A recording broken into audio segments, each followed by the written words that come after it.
श्री स्वामी समर्थ मंडळी आपल्याला आपल्या आयुष्यात बरीच लोक ना खूप त्रास देऊन जातात आणि बरीच लोक आपल्याला खूप सुख आणि आनंद देऊन जातात। या बाबतीत स्वामी असं म्हणतात की तुझ्या आयुष्यात येणारा प्रत्येक व्यक्ती हा तुझ्या नशिबात लिहिलेला आहे।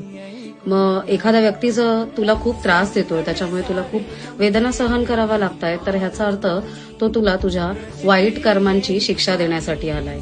आणि एखादा व्यक्ती जर तुला खूप सुख देतोय, खूप आनंद देऊन जातोय, तर याचा अर्थ तुला तुझ्या कर्माचं फळ देण्यासाठी त्याला पाठवण्यात आलेला आहे। त्याच्यामुळे तुमच्या आयुष्यात जर असं कोणी असेल की जो व्यक्ती तुम्हाला खूप त्रास देऊन गेलाय किंवा खूप त्रास देतोय, तर तुम्ही ह्या गोष्टीचा नक्की म्हणजे विचार करा की कदाचित हे तुमच्या वाईट केलेल्या कर्मांची काहीतरी शिक्षा तुम्हाला देत असेल।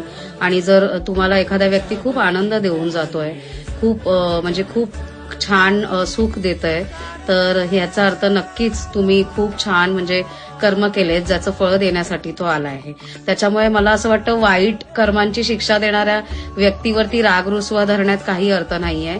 ती व्यक्ती एका वेळेपर्यंत ज्या वेळेपर्यंत ती तुमच्या नशिबात लिहिली आहे ती तुमच्या आयुष्यात राहील आणि कदाचित नंतर ती निघूनही जाईल, असं सुद्धा आहे। त्याच्यामुळे स्वामी नावाचा जप सदैव करत राहा, कारण प्रत्येक सुखात आणि दुःखात स्वामीच आपले सर्वस्व आहेत।